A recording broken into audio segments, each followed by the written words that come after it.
We had a client that we worked with, and she was really struggling with profitability. She kept raising tuition. She actually did 3 tuition increases within a 15-month cycle, and she still could not catch up. So I helped her work with our 6 money leaks in schools, and she only used 3 of the 6 money leaks and cut her expenses by 50%. 50. She did not fire anyone, she did not slash any of her programs, and she did not work more hours.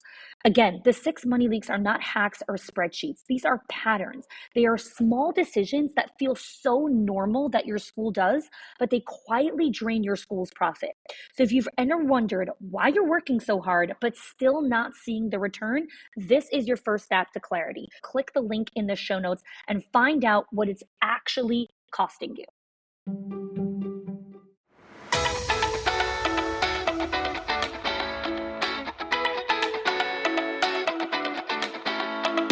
Welcome to the Schools of Excellence podcast, a place for insightful conversations about building sustainable schools of excellence. Join me each week as we explore the importance of leading with your values, creating impact, and leaving a lasting legacy. My goal on the show is to provide you with clarity, elevate your mindset, and equip you with practical strategies and inspiration. I'm Chanie, a proud mother of 4, a former New Yorker, now savoring sunny Florida vibes. With a professional journey spanning 18 years across all levels of school leadership, I bring nuanced insight that delve into the intricate details of running a center, as well as the broader visionary aspects of leadership. Thank you for joining me for this conversation. Let's build a legacy of excellence together.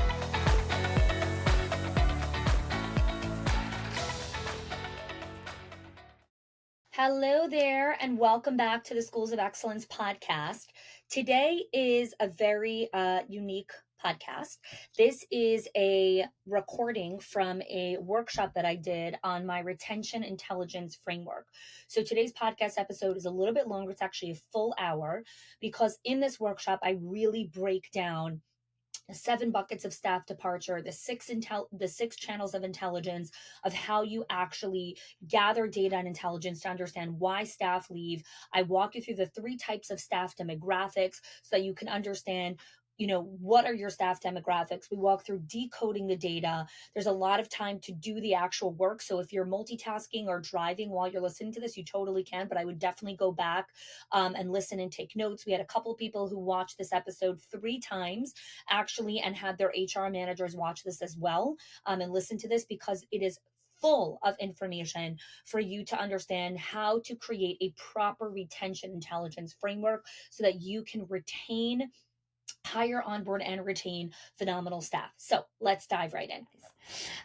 Okay, so for those of you that are new to Schools of Excellence or have never been to any training before, kind of don't know who I am, I'm Chanie. I'm the founder and owner of Schools of Excellence. We're a coaching and training company that works with school leaders across the globe, helping them build and sustain schools of excellence. So I want to just give you kind of a brief overview of what we're really going to be diving into in the next 60 minutes that we have together.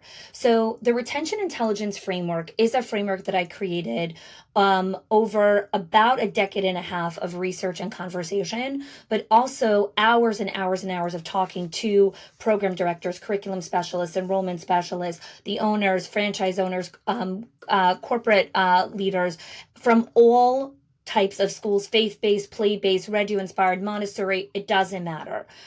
All of the data has been brought together in this framework that I created. So we're going to go over the data advantage, so understanding the 4 pillars of informed retention strategies. I'm also going to be diving into the 7 buckets of staff departure. So I'm going to really explain to you what those buckets are, how to really understand what makes sense for you. This is going to be a combination of information and also working sessions. So make sure that your tabs are closed, your phone is off, you have no distraction, and you have a paper and a pen in front of you because you're going to want to do the exercise along with me.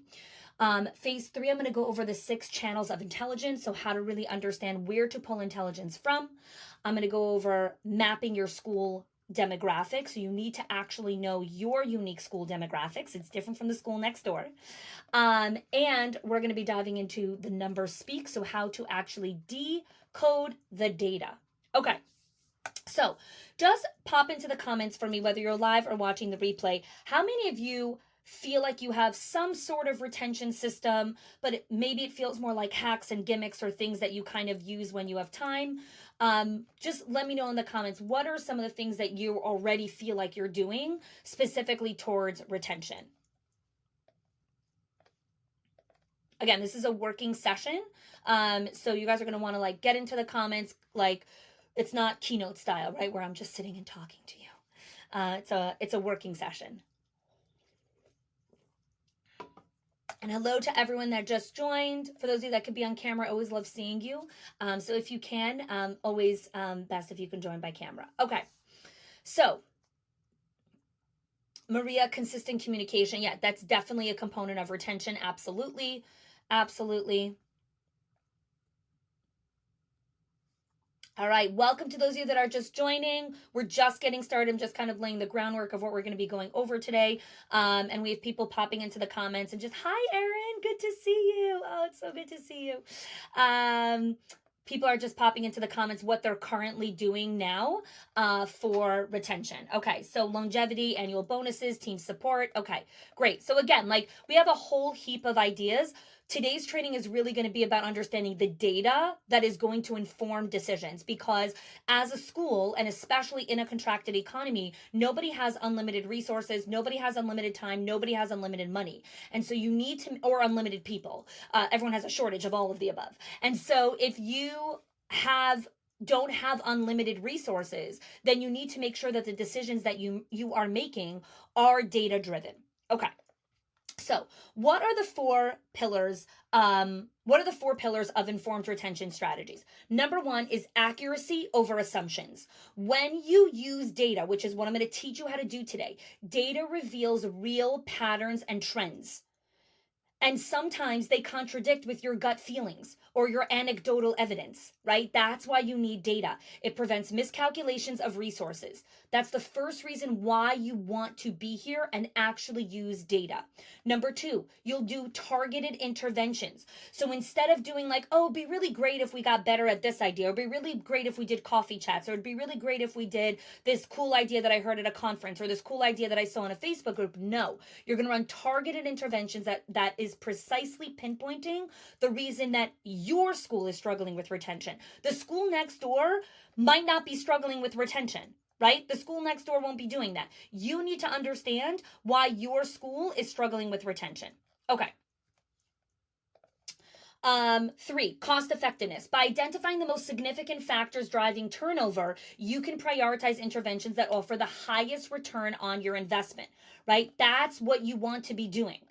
And lastly is predictive power.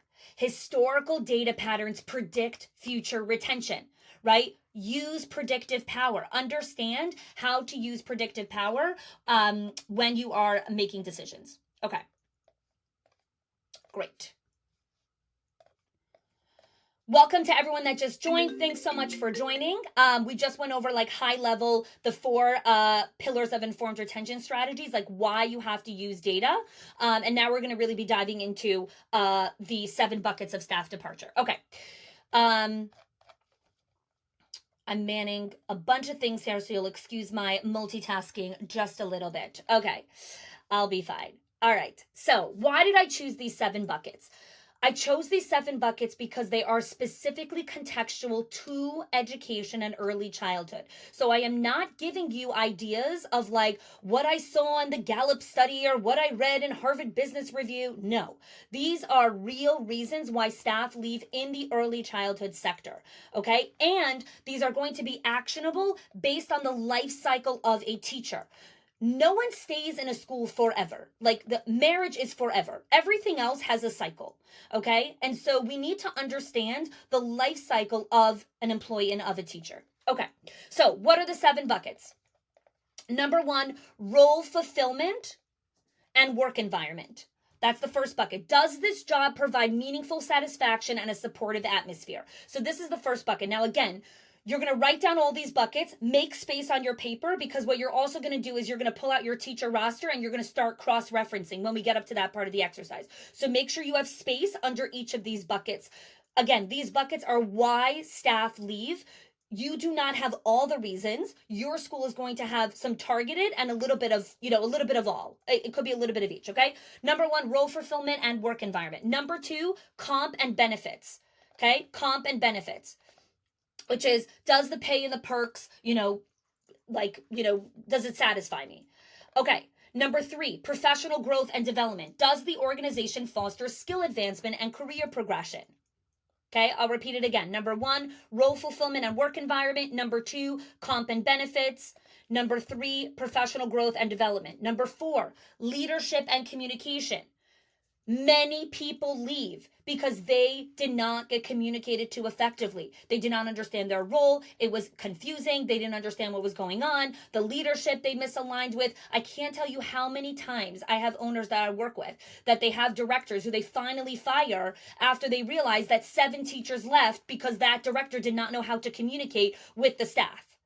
That is a core reason why a lot of teachers will leave, okay? Number 5, organizational alignment and culture. Does the person's personal values align with the company? Their work styles, right? Their personality, does it actually even make sense, right? We had a teacher, a client had a teacher who left because she's like, I didn't even realize that I had to multitask. I had to there was a kid crying, but I was in the middle of tying another kid's shoe, and I had to take care of the kid who was crying while tying the shoe. I'm like, welcome to childcare. What, you think you could just tie the kid's shoe? And she's like, I guess this isn't for me. I'm like, I guess not, right? So that's an organizational fit, right? No, this isn't one-on-one babysitting, right?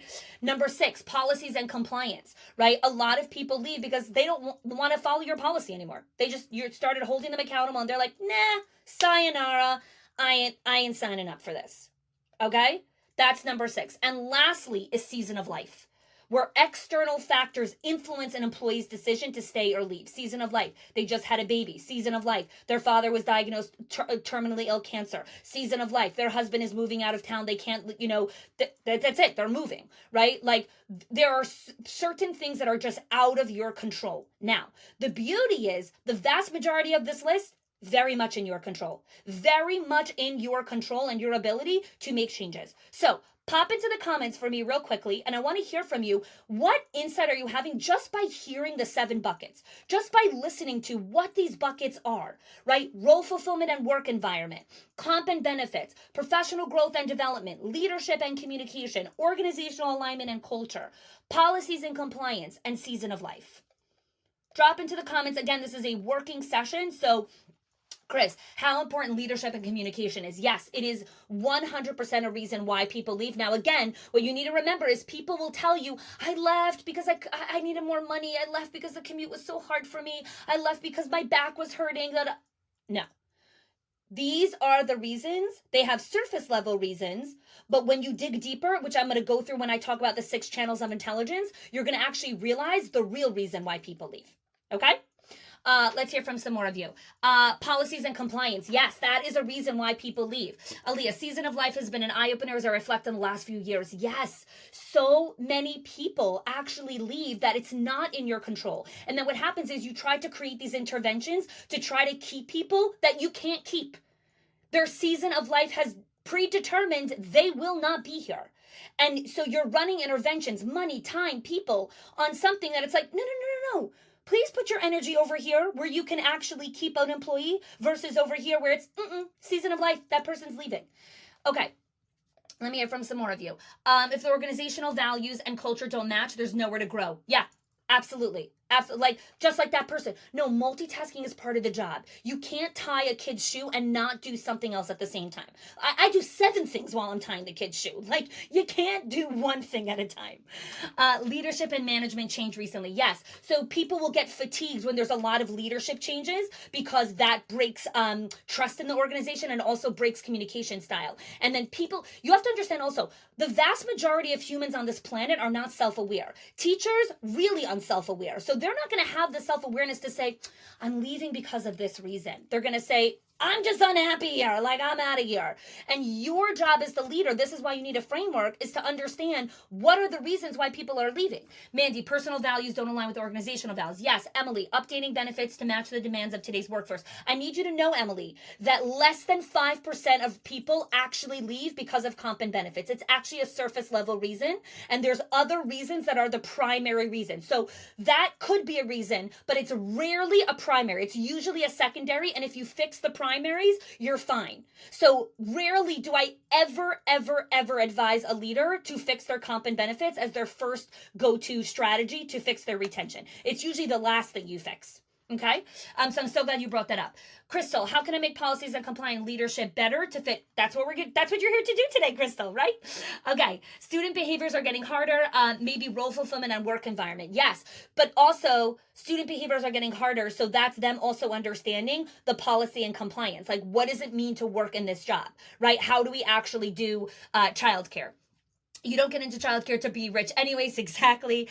Did I list the primary reasons? No, you're going to figure out the primary reasons based on your data, because everyone has different primary reasons. Okay. This is why this is a working session. This is why this is different. You will not see this anywhere in the world, because nobody is taking the time to decode this, because you cannot decode this unless you have had hours of your ear to the ground listening to schools, which is my bread and butter. This is literally what I eat for breakfast. Okay. So we've gone through the 7 buckets of staff departure, why staff leave. Okay. Now we're going to go to the next section here, which is the 6 channels of intelligence. So why do leaders typically use their gut or anecdotal data? Because they don't have real data to pull from to figure out, why did this teacher leave? So they'll use things like, it's our training. We got to ramp up our whole onboarding. It's our training. If we fix our training, we're going to fix the retention issue. It's our this thing. It's our that. We just went through a really hard season.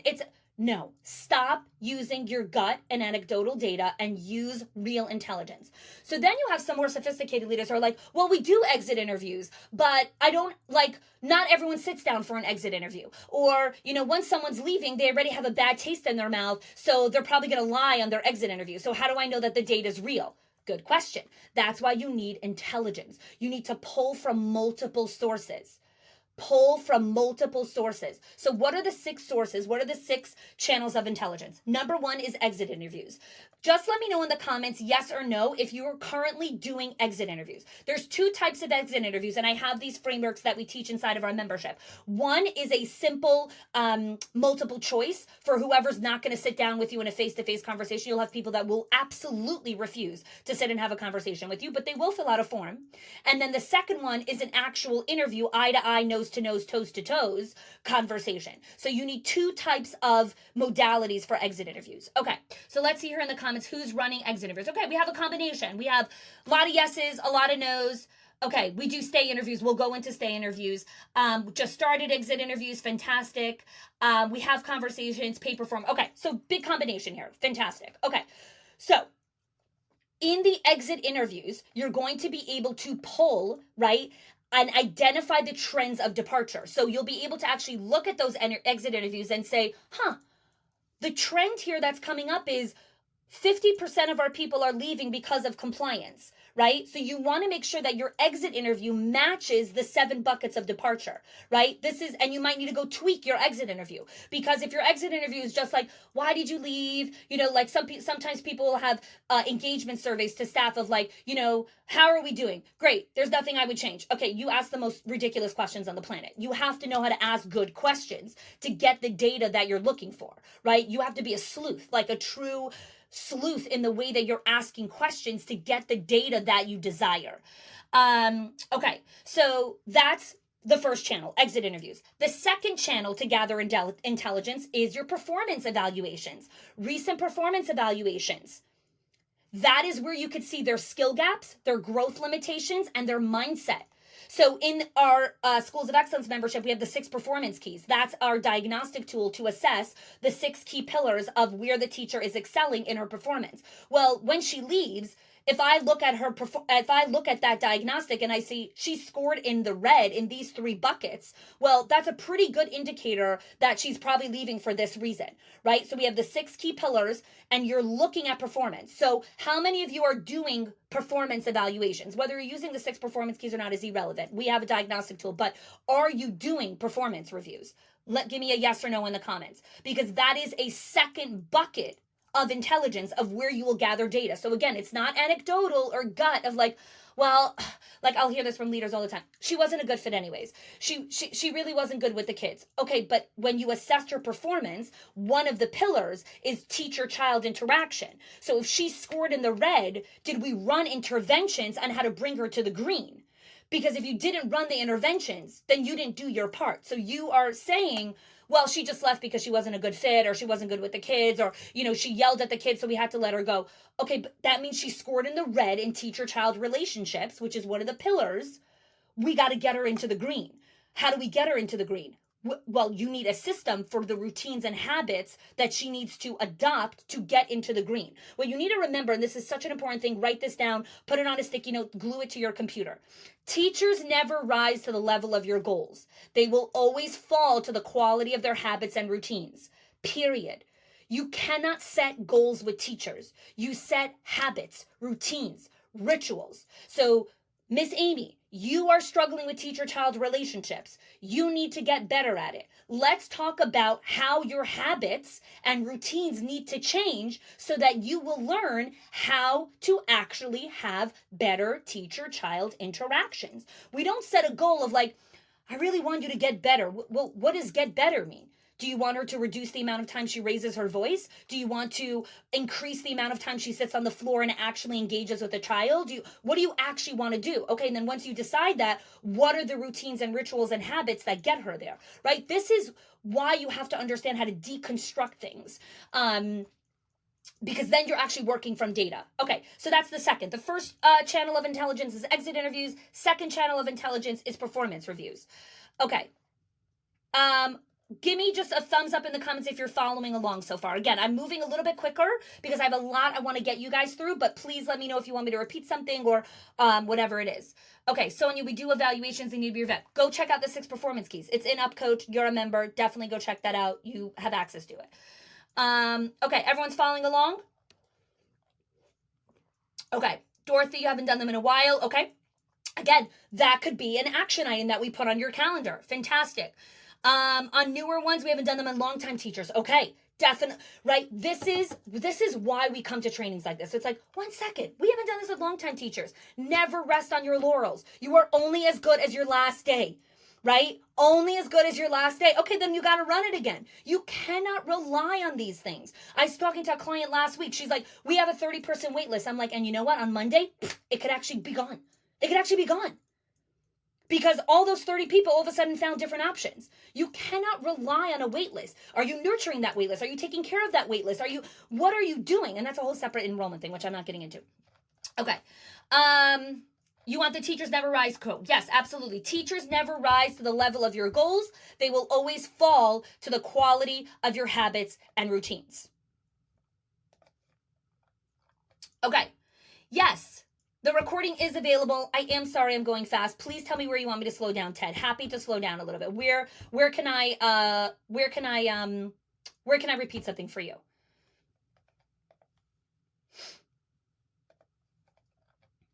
Okay. I'm going to move on unless we're looking for the quote. Okay, absolutely. Yes. Okay. Third channel of intelligence. Engagement and attendance metrics. I wonder what that data would tell me about the reason why this person ended up leaving. Analyze attendance and PTO patterns. Track their participation in your staff meetings. Their participation in engagement things that happen outside of school. Do they never show up to the, Friday night pizza and beer? Do they never come to the whatever it is, right? That is an indicator that something, now it's not for sure. Some people are in a season of life where when work is done, they're done and they cannot, think of putting on shoes again after 4 p.m. That's fine. But it's an intelligence point, okay? Engagement and attendance metrics. Another thing you're looking is at your engagement survey results. Do you conduct regular engagement surveys? We have a survey, which is it's a culture engagement survey where we're assessing the 5 pillars to build a culture of retention. And so staff are rating how they feel you're doing in culture of retention. The 5 pillars, and this is a separate conversation. I teach this inside of our membership. We have a podcast episode on this also, but the 5 pillars are culture of community and belonging, culture of work-life harmony, culture of accountability, culture of contribution, and culture of promotion. Are you feeding each of these 5 pillars? And your teachers will tell you that in a survey. That gives you data. We are actually doing a very poor job on creating a culture of belonging. Well, when people don't feel like they belong and feel like they're part of a community, they are going to leave. People want to feel like they belong. Are you scoring very poorly in work-life harmony? People need work-life harmony. They need to know that their work life is not going to come at a cost of their personal life. Right? So, no engagement survey. Anyone blah. Yes or no in the comments if you've conducted engagement surveys.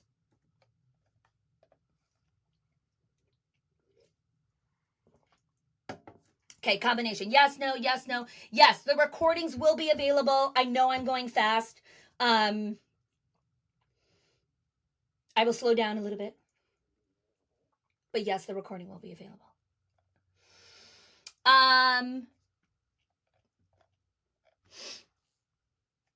The other two, so culture of community and belonging is the first one. Culture of work-life harmony is the second one. Culture of accountability. People actually want to work in a culture that is accountability. Nobody wants to live in a city that doesn't have law and order. Nobody wants to live in a city where there is no law and order. Nobody wants to work in a school where there is no accountability. It works across the board. It works across the board. Nobody wants to be in a place where there is no accountability. It is terrifying. It's actually quite terrifying. Okay? Fourth, culture of contribution. One of the 6 basic human needs is to contribute. As a human, if you are not contributing, you are dying. You are slowly dying inside. This is why people go visit old age homes. Because when an old person gets to contribute to the child's happiness and gets to see that they're doing something, it brings them new life force. Because all of us as a human need to contribute. So many leaders tell me, I don't want to ask the teacher to do that because then I'll have to pay her more. Or I don't want to ask her to do that because she's going to feel so overwhelmed. No. Are you asking her right? Are you asking her in the right way? People want to contribute. And the 5th is culture of promotion. Smart people will not stay in a place where there is no career growth. Now, you will have a lot of amateur players who will stay with you because they're very happy coasting along. But if you want A players, they do not stay in cultures where there's no career advancement. They just don't. You wouldn't. Okay. Deep breath. Is everyone now like up to speed, up to date? Okay, good. Great. So we did 3 so far. 4th channel of intelligence. I call this the collective voice capture. So you know how many of you have things of like, when I walked into the teacher's room, again, everyone's complaining about this teacher. Or whenever I read like the grievances or whatever it is, like people are talking about this one person. You want to have a place where you're able to document the collective voice capture, which is like documented grievances or complaints, insights from other teachers, observations of staff when you go on outings or social events. That will give you another point of intelligence of, wow, this person, whenever she steps out of the classroom and just kind of gets into a vibe with other teachers, she's always complaining and pulling the people down. Interesting. Is that a contributing factor of why other people may have left? Maria, exactly, gossip. That's collective voice capture. That is what collective voice capture is. Spot on, Maria. Okay. Fifth point of intelligence, stay interviews or pulse checks, whatever you want to call them. Conducting stay interviews with current employees. Now, again, you have to ask the right questions. You can't just ask someone, so why are you still working here?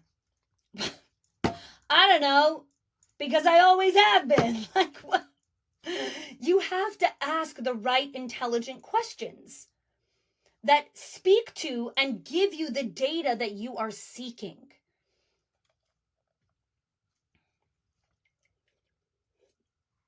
Okay, that's the fifth point of intelligence, conducting stay interviews, right? And we have templates for this. And the lastly is your one-on-one meetings. Your one-on-one meetings will give you massive data into unresolved issues. Massive data. And if you are not doing them now consistently and frequently, that would be the first thing I would add to your calendar.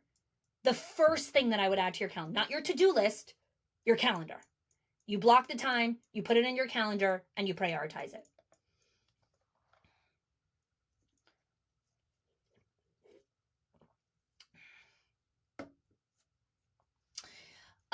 Yes, I will run through the points of intel one more time. Absolutely.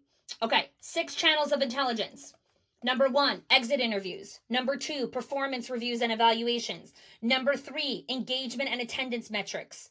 Number 4, collective voice capture. Number 5, stay interviews. And number 6, one-on-one meetings. Now, again, notice how what we've been doing so far in the last 20 minutes is actually understanding data before we go into tips and tricks. Because let me tell you something. Once you understand the problem you're going to solve, you are so brilliant and smart and creative, you'll know what you have to go do. I will give you some ideas also. But too many people start the backwards. They go with, give me all the ideas. I'm like, ideas for what? Ideas for what? How to open the door better, how to paint your ceiling, what carpet you should buy. Ideas for what? You have to know the problem you're going to solve. You have to work with data. Okay. Lots of questions in the comments. I'll come to them after, but I'm only going to answer questions that are very targeted here because I want to make sure that we're staying on course here. Okay? Great. So, we've done our 7 buckets, and we have the 6 points of intel. Now you're going to pause for a minute. You're going to open up your computer or your notebooks or whatever you have in front of you, and you're going to pull up the list of teachers that have left in the last 6 months. Pull up that list in front of you. If you have Bamboo HR or any type of thing, you can actually log into the portal, and there's a button there to click that says like, I think it's like teacher turnover or something, and it will give you that list. So I'm going to give you guys 2 minutes right now. Pull up that list and give me a yes in the comments once you have the list in front of you. You must have the list in front of you to do this next exercise or you're going to feel lost. Okay?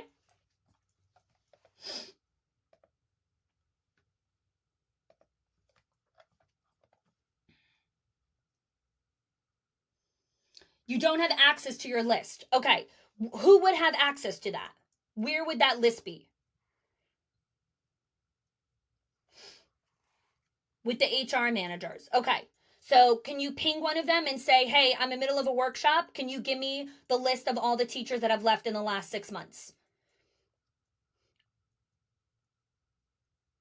And this is also just good for future. You want to make sure that you have this list. This is like, just like you have your calendar in front of you and like you, this is a key part of running a center. You can also look at background checks. That will help. Absolutely. That could be a component of it. Mm-hmm. Awesome. Okay. Just give me thumbs up and ready in the comments, please, if you are you'll forward to the team. Great. So then you can stay on and you won't be able to be part of that exercise, but you'll work through some of the other ones. Okay. Yes, teachers you let go as well. This includes fires. Absolutely. Thank you for pointing that out. This includes fires.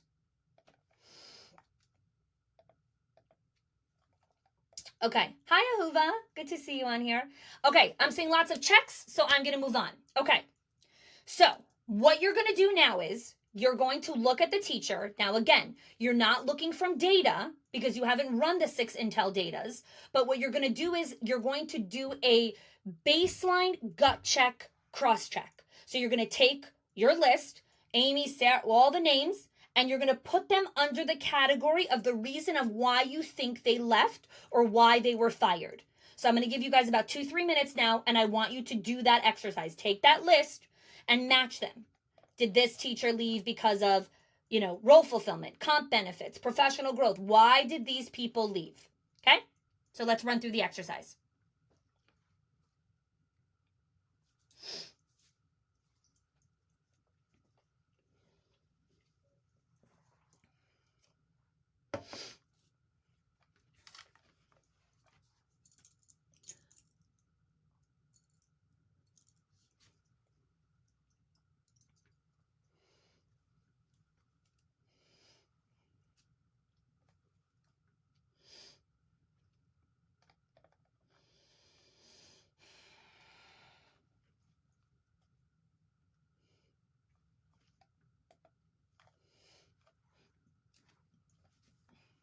And again, give me just a thumbs up in the comments once you're done so I could just start to see where people are holding.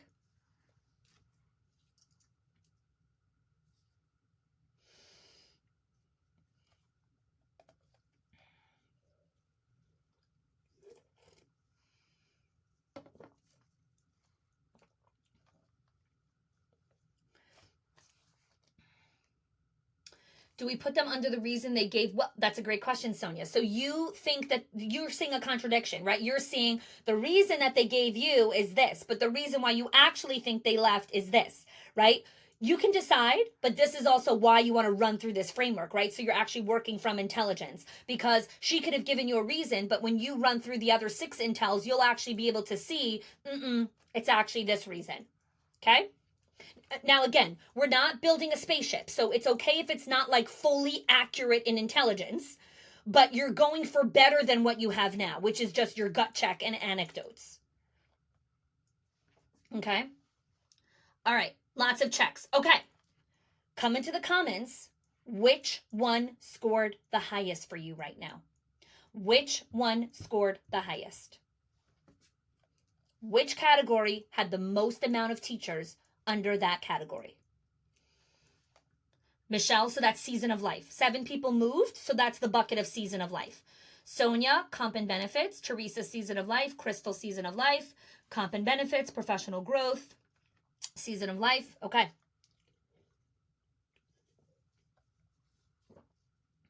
Yes, I'll quickly read through the 7 buckets real quick. Role fulfillment and work environment, comp and benefits, professional growth and development, leadership and communication, org and alignment with culture, policies and compliance, and personal season of life. Okay, great. So now we're going to go through the next part of the exercise.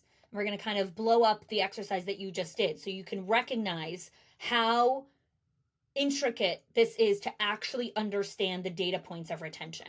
So the next thing we're going to look at is mapping your school's demographic landscape. What does that mean? Well, every single one of you have a diverse group of staff that fall into different age brackets, different seasons of life. And so we need to try to create some categories so that we can make good decisions. So I've created 3 categories when it comes to demographics: age, household status, and employment status. What do I mean by that? Age, 18 to 25.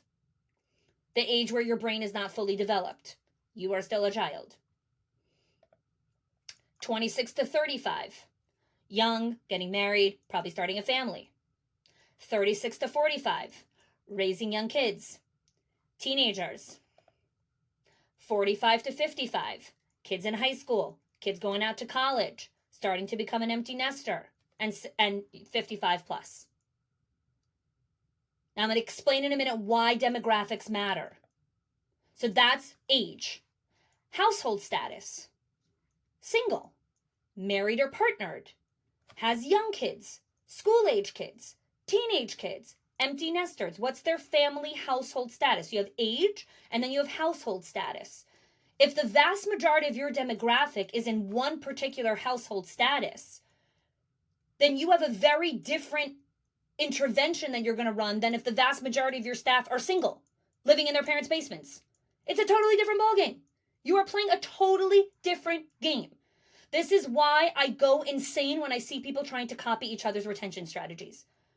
Do you have the same demographic? Do you have the same everything? It's not possible. It's not possible. And the third thing is career status. Is the person who left a summer intern? Is the person who left a part-time employee, a full-time employee, a college student, a substitute, a lead teacher? Are they a tenured?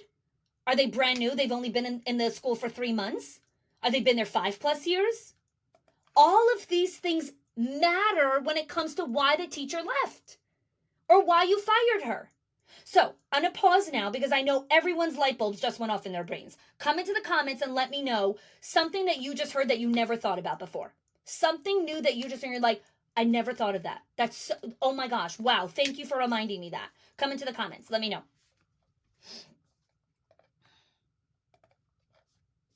I saw everyone's brains go off.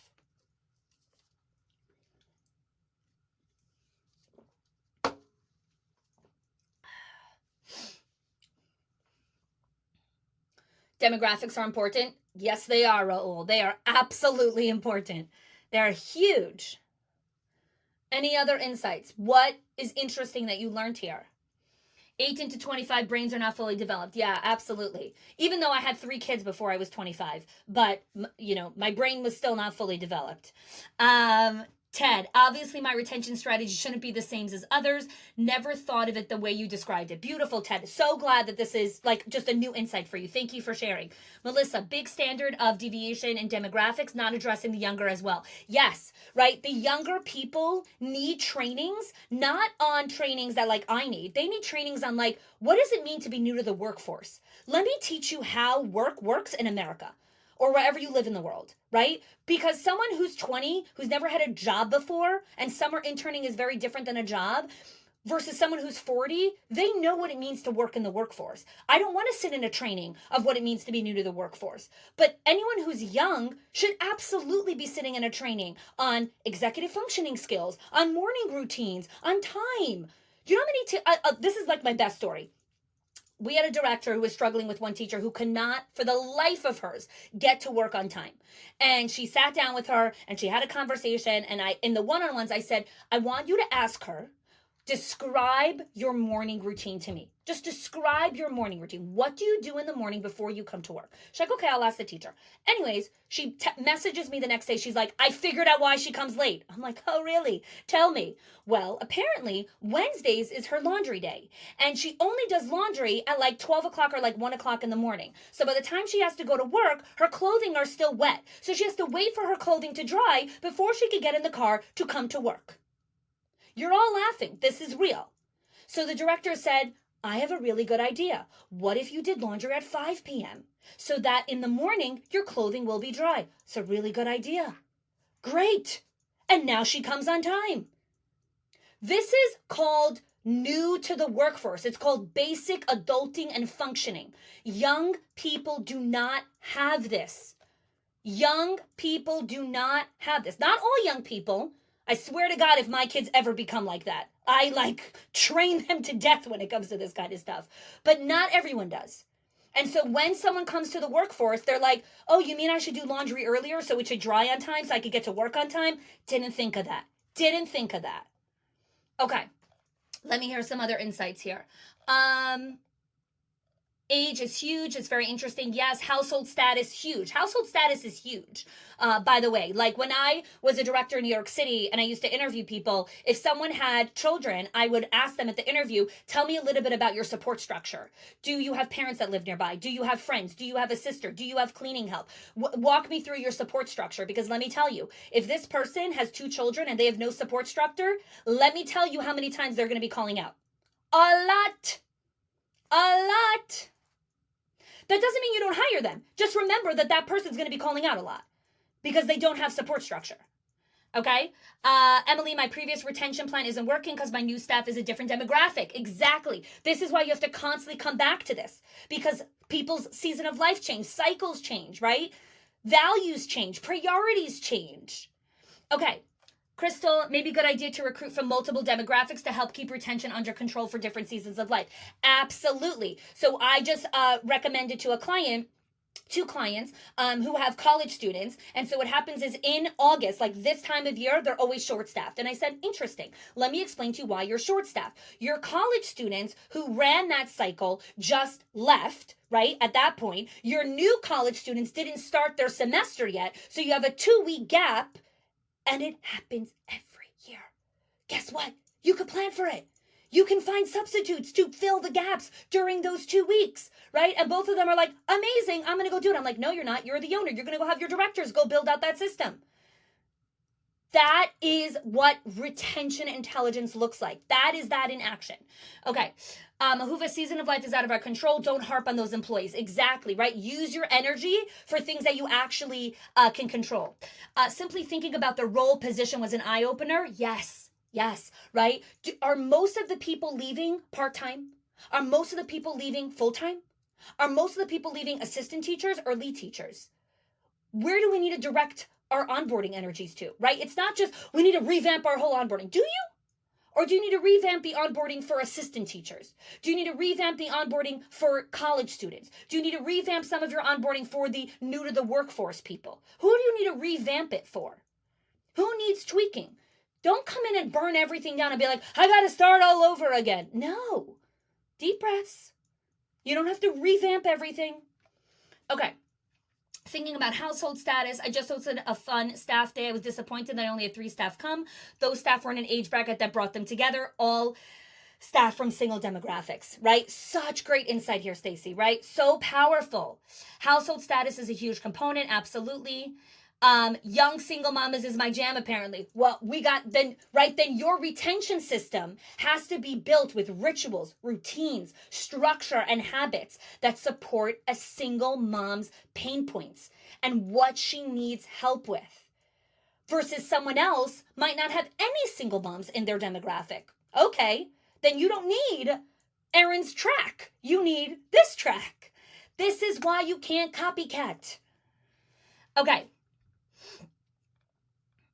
An instrument to help you identify demographic criteria. This is the demographic criteria. Now you just match your employees and just see who fits where who, right? It's the best question. It's not about being discriminatory. We really want to create diverse and inclusive cultures. And I have a school to run, not AI bots. I need a physical human in that building. So if I know that you don't have support structure, that's okay. You might be a phenomenal teacher. I'm just going to have to figure out who I pair you with because that classroom is going to always be short staffed and I ain't getting my butt in there. So we have to figure out what's going to happen. Right? So that you have to be mindful of these things. Support structure is very good. Brenda, the work ethic of 18 to 25 has changed. I was 25 with 3 kids as well. Yes. 25-year-olds don't want to work. Yes. Again, that's a whole separate conversation. I do have a podcast series on multi-generational in the workforce. You could definitely go check that out. I share some insights there, but it absolutely has switched. So now how are we going to solve it? My single parent staff are most likely to leave for higher pay. I disagree with that because if your single parent staff finds support structure and community and belonging in your center and they feel like they are mentally, spiritually, emotionally supported, they are not going to leave because you cannot put a price tag on mental and emotional and community support for a single parent. So I actually really disagree with that. People need community. They need mental and emotional support. So they might tell you, I'm going to leave because I'm going to get $2 more there. But they're actually going to cry themselves to bed every night because they don't have a support system. They're not going to last there. And we have a responsibility as leaders to actually communicate that to our people. I've communicated to people many times when I was a director, I understand you need more money and I understand I can't give it to you. Let me show you what you do have that isn't money, that you can't put a dollar on. Let me explain to you the structure that you have, that the moment you step out of here, you don't have this structure anymore. And when very nicely, this is not manipulation, it's very nicely, and she's like, I didn't even realize I had all this infrastructure. I didn't even realize that I had all this support. If I leave here, I lose all of this. Yeah. Okay. Never thought about revamping due to demographics. Light bulb, individualized retention to each employee. Yes, or again, demographics. It's not each person needs their own retention system, but like you can batch things. Absolutely. Sometimes they need to leave. Sometimes they need to leave to understand what they had. Oh, absolutely. Right. Like I have a responsibility as the leader to communicate and educate. And then ultimately the person will go make their decision. And then they will figure out, what they need to figure out for themselves. Right.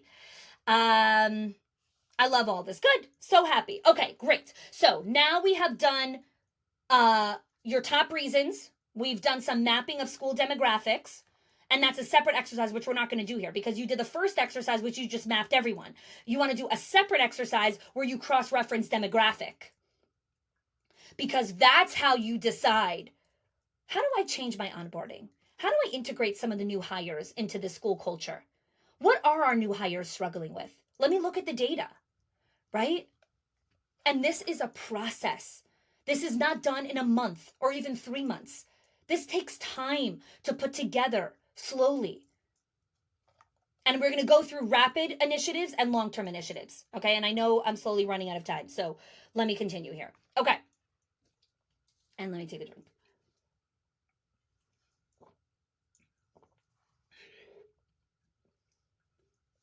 Okay. So what we're going to do now is we're going to work through the numbers speak, which is decoding the data. You've done a little bit of it. And I'm going to walk you through the final stages. So what you've done so far is you've compiled and you've categorized. So you've gathered the data that you have over here, the 7 buckets, and you've organized your staff to fit in the 7 buckets.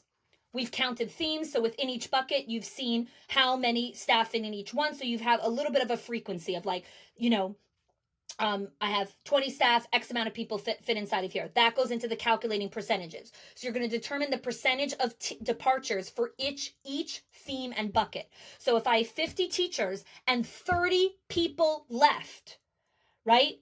Or 20 people mention workload issues, that's a lot of people out of 50, right? So you also have to know the percentages of what you're weighing it against. Someone who has a small school who only has 15 teachers and 13 of them left because of this, holy crap, that's a lot of people, right? Versus if you have 75 teachers and 15 people left for this reason, that's a little bit of a weighted out. That's a different focal point. That's a different focal point.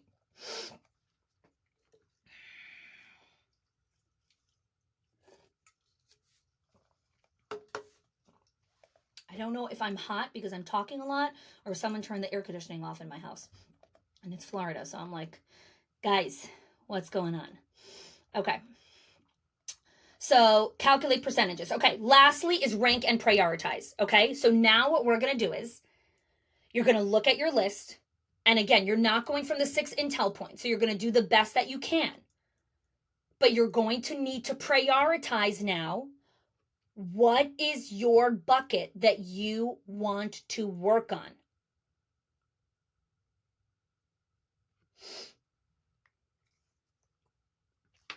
Right? So again, 50 teachers, 20 mention, workload issues or whatever it is. Okay. Of the 20 people that mentioned it, 15 are college graduates and 5 are tenured teachers. Okay.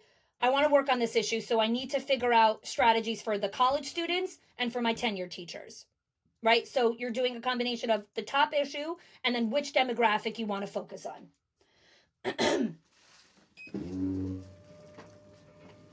All right, so I'm gonna give you guys a couple minutes. Let's do that now so you can know which first thing you're gonna go after, because then I'm gonna give you guys some strategies.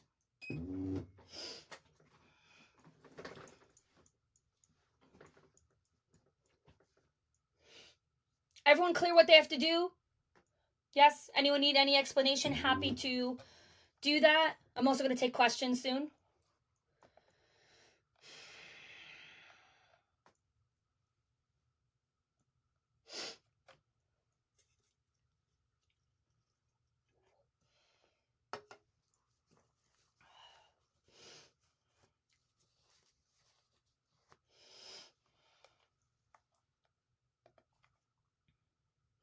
Okay, and then as always, just give me a thumbs up in the comments once you've done this exercise of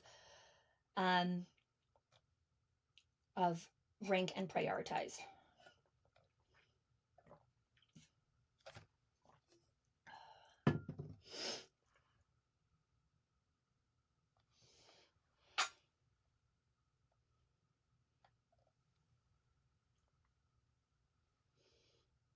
Interesting. So a lot of you are seeing a pattern of staff that are leaving and come back within 6 to 9 months. Well, this could be an interesting priority for you to look at. Of those people that left and came back, what were the reasons why they left? What were the reasons why they came back? And then your job is to bake those reasons better into your rituals as a school so that they don't have to leave to go find it somewhere else. It is baked into your culture.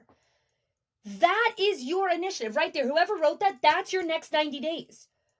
Figure out what that is. Put that into your onboarding. Put that into your integrating of new hires. Bake that into your culture. Bake that into your rituals. And I'm going to walk you through some things about how to get this into your calendar. Okay. All right. Everyone got their top priorities? Okay. So let me know in the comments now, what is your top priority? After you ranked it, what came up at the highest? If you're like, okay, this is the one I got to tackle, and this is the demographic.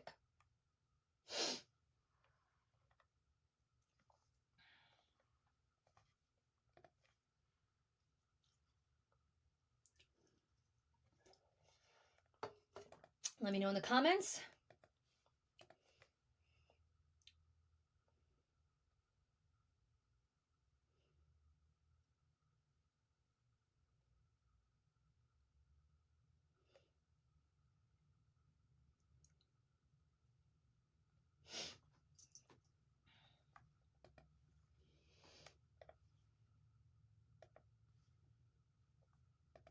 Okay.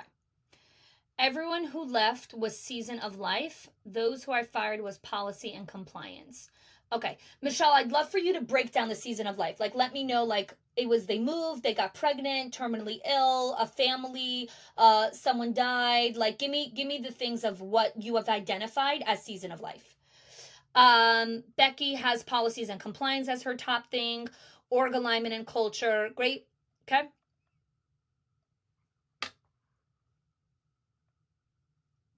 Moved, had a baby, moved. Okay. Okay.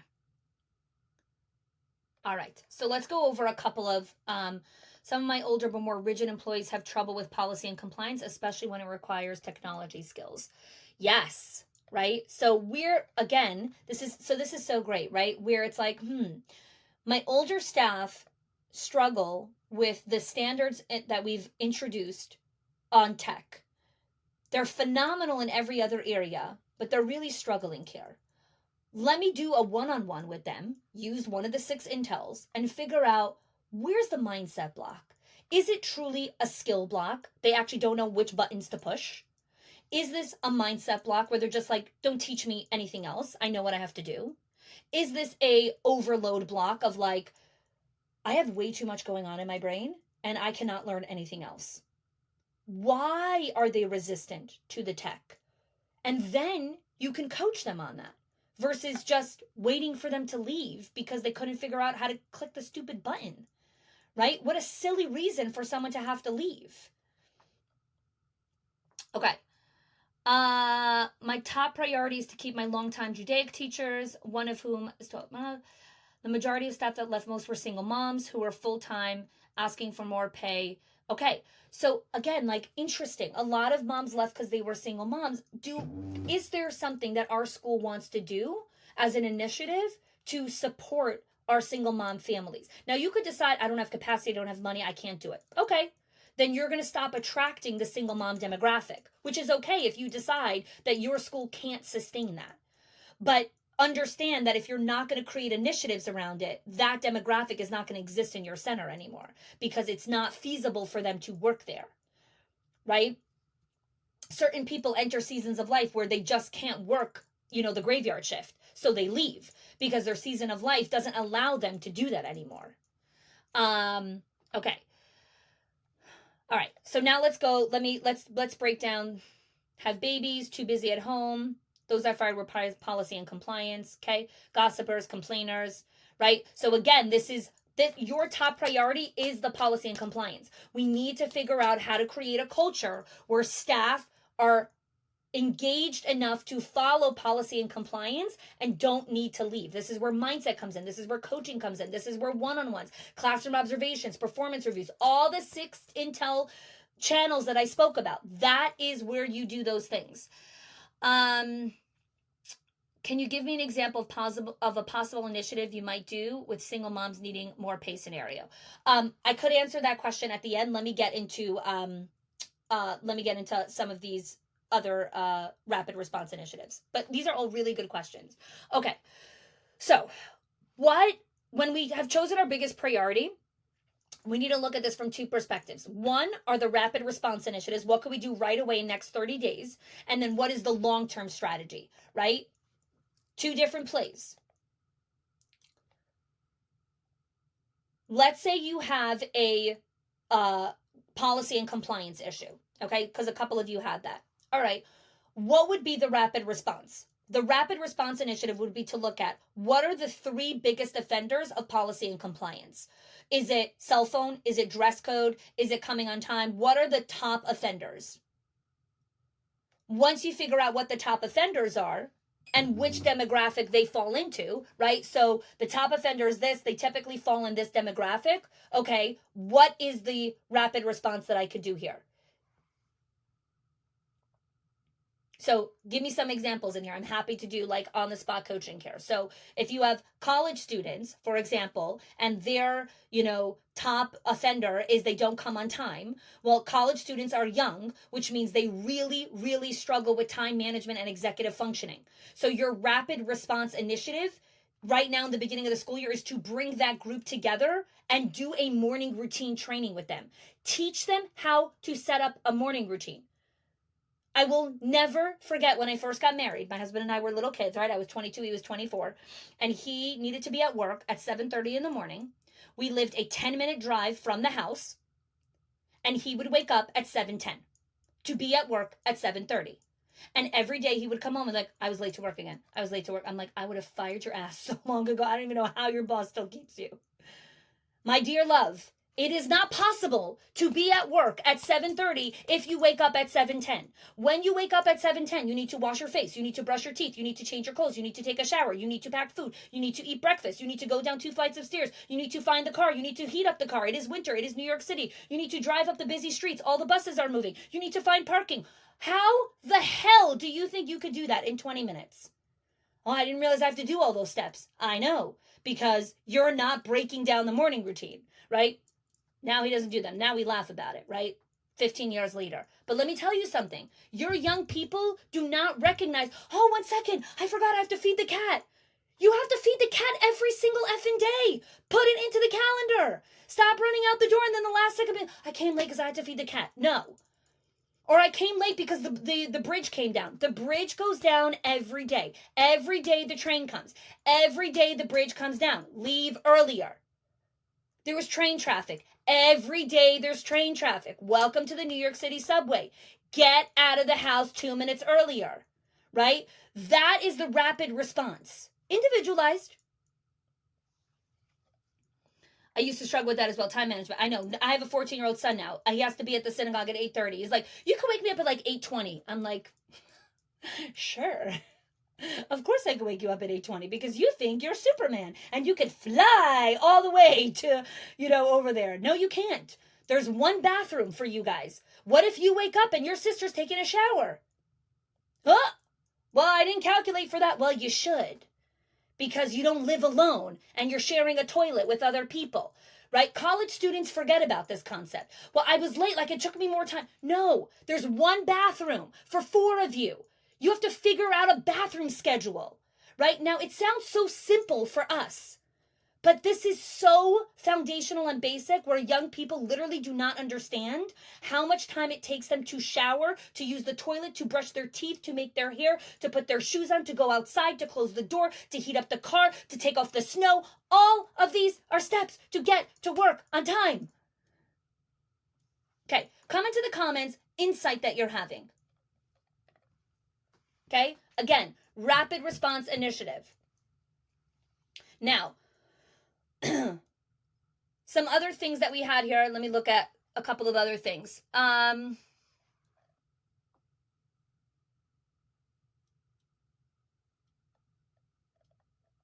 I'm going to look at a couple of other examples here on questions that came up.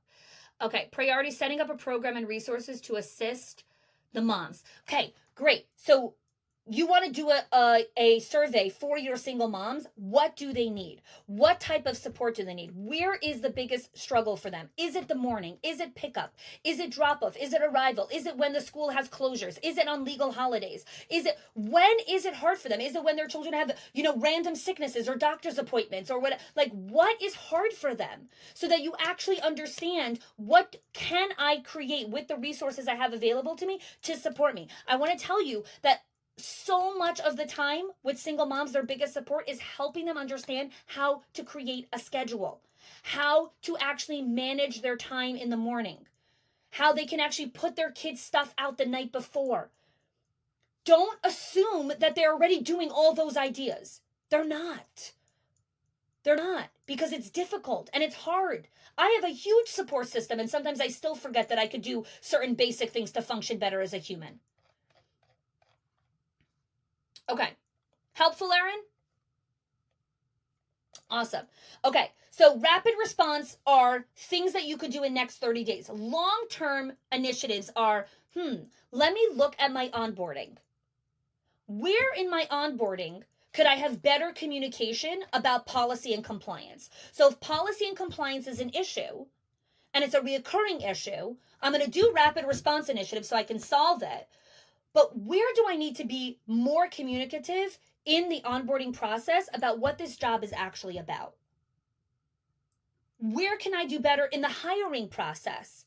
So I'm vetting people that actually understand the policies and compliance. If you're struggling with leadership and communication, where in my calendar can I add more time for one-on-one meetings? I will tell you that if you had leadership and communication come up, you are not doing regular one-on-ones, you are not doing regular classroom observations, and you are not conducting regular site tours. It is not possible for you to score there and do those things consistently. So, great. Where do I need to update my calendar to reflect what I can actually do long term?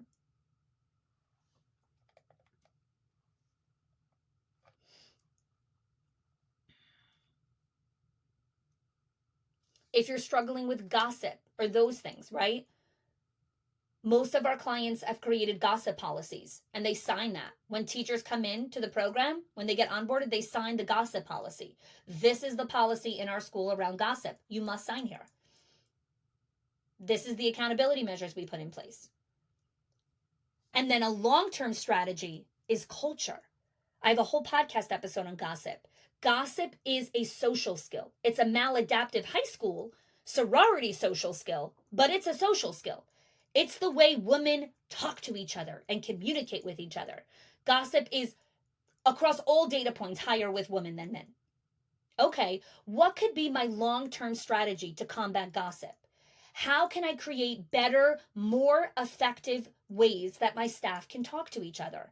One of the ideas that I gave, and a bunch of our leaders have done this, they've put question starters in a basket in their teacher's room. So when the teachers sit together, instead of gossiping, they pull out a question.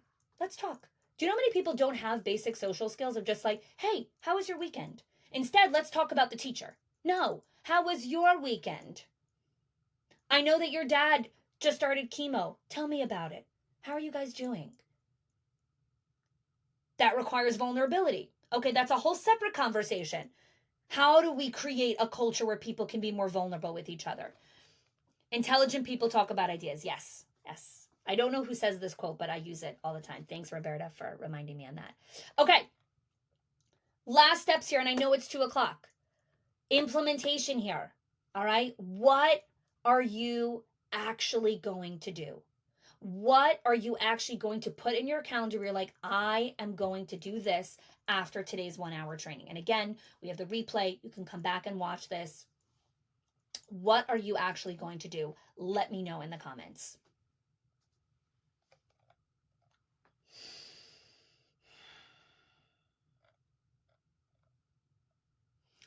Sherry is going to do stay and exit interviews. Fantastic. Okay. Teresa's going to map the demographics for all her staff. Love it.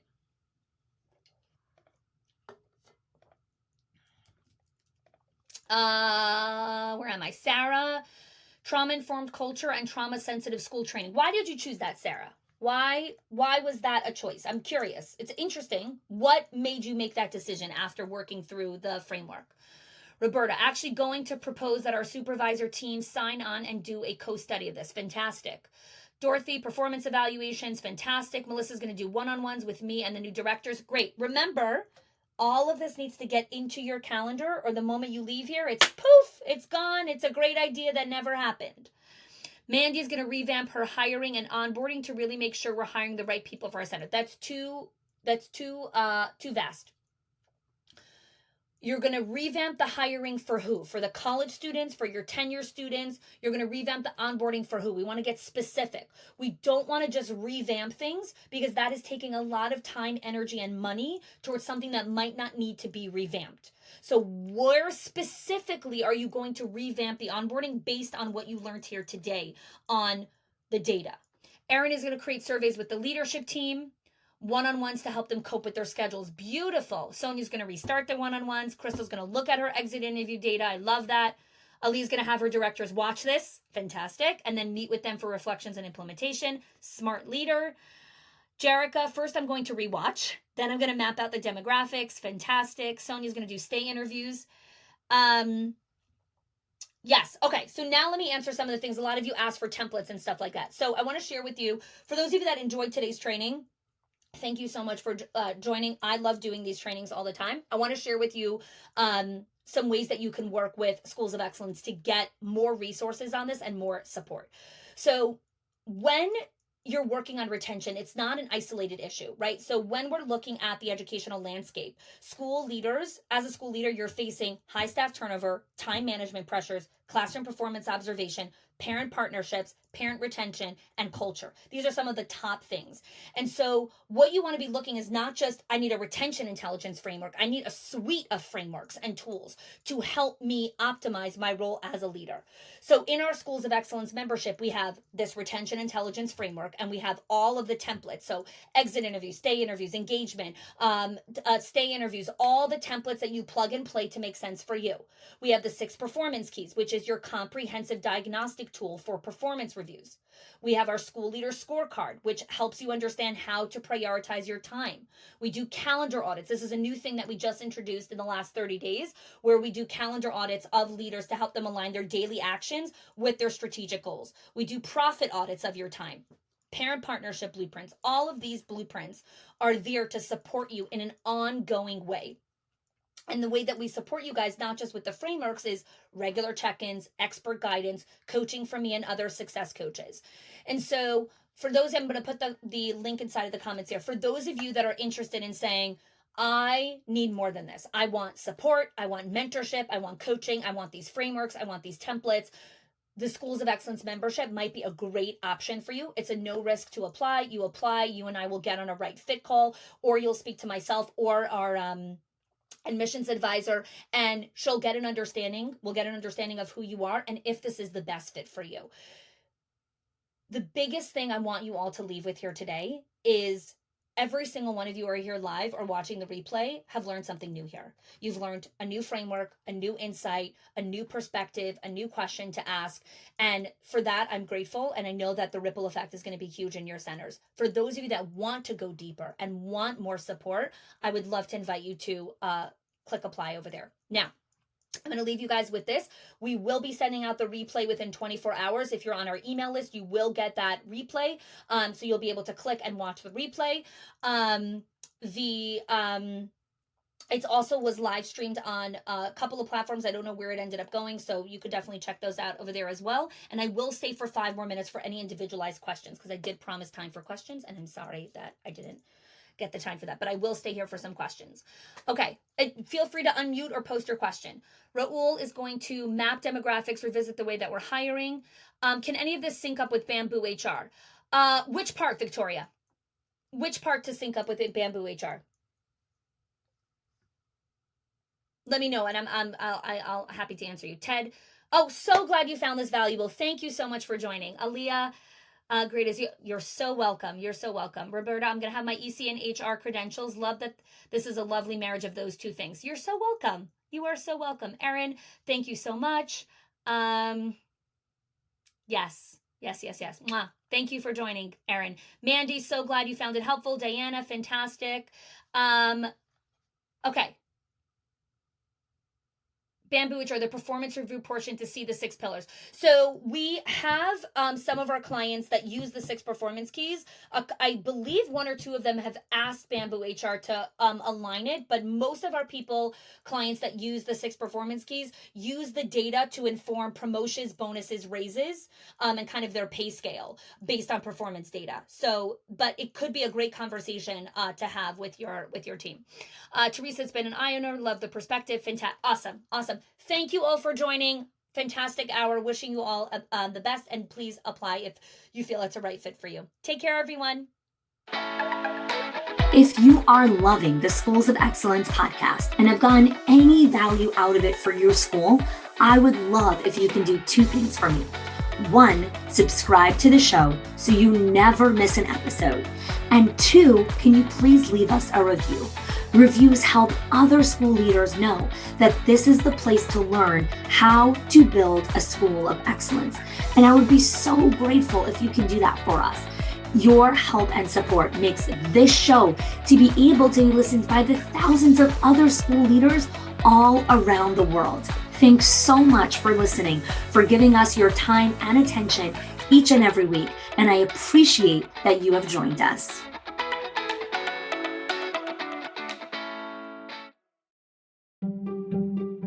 If your accountant has ever told you to cut back on professional development or slash your teacher appreciation budget or your staff development budget just so you could stay afloat, or has told you, hey, you probably can't go invest in that program, please listen.